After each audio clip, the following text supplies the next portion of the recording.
Well, good afternoon, everyone.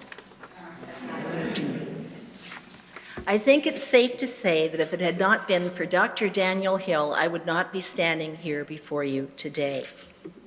Dramatic as that sounds, it is no less than the truth. Both he and his groundbreaking work in African Canadian history were central to a series of events that did nothing less than change the course of my life.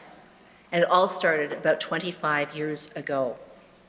I was starting out in a career in archaeology and public education at that time. I was leading a team of very idealistic young archaeologists at Toronto's newly minted Archaeological Resource Centre. We were looking for a site on which to run the Toronto Board of Education's first hands-on dig for kids. More than 100,000 school children and adults would eventually take part in digging up and helping to preserve their own city's past through that program over a 10-year period. But what we didn't have in 1985 was a place to dig. We were looking for a site that would speak to our potentially thousands of young participants. And we were not interested in the history of what I call the rich, famous, and military. You know, the kind of education we had in grade school, about mostly men and all white. But we were interested in the history of the immigrant population of this city, the people who came to this country across continents or across oceans, who worked 2 jobs to keep shoes on their kids' feet and keep them in school, and perhaps never did anything awful enough or wonderful enough to get their names in the newspapers. Their names are not the ones associated with the historic buildings in Toronto. Their names aren't on the squares. They're not on the laneways. But it's they who cut the wood, mixed the mortar, and laid the bricks to build the city that we know around us today. Well, through research, we discovered that the grounds of the old Sackville Street School, it's just north of the Distillery District, it's now the Inglenook Community School, had once been the property of a couple by the name of Thornton and Lucy Blackburn. Our research revealed that they were runaway slaves from Kentucky who had started Toronto's first taxi business, and they'd gone on to become wealthy and prominent members of the city's business community. Well, I knew almost nothing about African Canadian heritage of Toronto at that point in my career, so I went to the public library, where I discovered a book on 19th century Black history entitled The Freedom Seekers, Blacks in Early Canada by Dr. Daniel Hill. The book, wonderfully readable and brilliantly illustrated, was an account of the brave souls who came to Canada in the years of the Underground Railroad and of the challenges they faced and so triumphantly overcame. Most particularly, it focused on the contributions Black Canadians had made to building this province. And through that book, I fell in love with the subject and with that triumphal theme, and this has consumed my energies and most of my scholarly endeavors for the past quarter century. The first thing we did before we started the dig was approach the Ontario Black History Society for help. And there I found the man who had written the book. Through Lorraine Hubbard, who many of you will remember well, and I wish we were able to have her here with us today, I gained an introduction to Dr. Hill. I was 27 and really overwhelmed with meeting the Ombudsman of Ontario, but he quickly put me at my ease. Unfailingly gracious, he expressed strong support for the public education initiative and the potential that the Blackburn site had. At his invitation, I gave the keynote address at the OBHS annual meeting in 1985.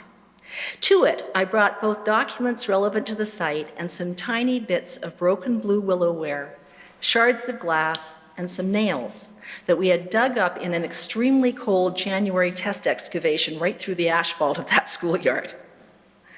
The Society very generously offered me their display, and it detailed Ontario's African Canadian heritage for all of our visitors to that site. We put it up in our outdoor visitor center. At Dr. Hill's request, we also kept the site open 7 days a week. He was very anxious that the children in the Sunday schools in the Black churches of the city would be able to come and dig with us, and so they did. Thanks to Dr. Hill's seal of approval, and with the help of both Rella Braithwaite and Paul Anderson as president of the Ontario Black History Society, and of Glace Lawrence, who was the new executive director, Information and documents and photographs and especially visitors poured in. The home of Thornton and Lucy Blackburn became the first Underground Railroad site ever excavated by archaeologists in Canada. Over the course of the summer of 1985, we uncovered the remains of a little frame house and a story-and-a-half barn that the Blackburns had used in the 54 years that they lived at that property. A simultaneous archival research project revealed that the Blackburns had had a nearly miraculous escape by steamboat from the Louisville harbor with slave catchers in hot pursuit. Mrs. Blackburn had been about to be sold down the river as a fancy girl to New Orleans when they got away. A courtesan, a sex slave. The couple had been recaptured in Michigan and were about to be returned to slavery when they were rescued in the Blackburn Riots of 1833, the first racial riots in the city of Detroit. And there's a whole series of firsts in this story. Once across the river in Canada, they were immediately jailed pending an extradition request from the US government. It was the first such case over the thorny issue of the fugitive slave. In fact, and very fittingly for Daniel Hill's work, the Thornton and Lucy Blackburn case engendered Canada's very first refugee reception policy, and they were freed under this very same spirit, at least, of the law that we use today. Well, more than 3,000 children and adults took part in that dig, and 10,000 visitors signed that visitor book. In fact, the dig got more publicity than any excavation in Canadian history after Louisbourg. I think Dr. Hill was pleased because as President Emeritus of the OBHS, he sent a letter to the chair of the Toronto Board complimenting the project and saying how important he felt it had been in highlighting the Black experience in Canada. Over the course of this time, of course, I had read Dr. Hill's PhD thesis, The Negroes of Toronto, a sociological study of a minority group, and a couple of his groundbreaking articles on the Black history of Toronto. I was especially taken with his chapter, The Blacks in Toronto, published in Robert Harney's Gathering Place, Peoples and Neighborhoods of Toronto, 1834 to 1945. And that came out the very year that we did the excavation. It was also through Dr. Hill that I met James St. George Walker. I'd called Dr. Hill seeking a reference for a grant from Multiculturalism Canada. Completely enamored with what little I knew about the Blackburns, I had decided to write a book. Jim Walker and I had dinner the very night that he launched his paperback edition of The Black Loyalists, and we began a friendship that began that day and has continued till this day. I got the grant, by the way, and it launched a research project that would consume the next 20 years of my life. Along the way, I went back to university, and knowing how much I didn't know, I did a doctorate in race, slavery, and imperialism under Jim Walker, and I finished it at the age of 47. Again, a life-changing experience.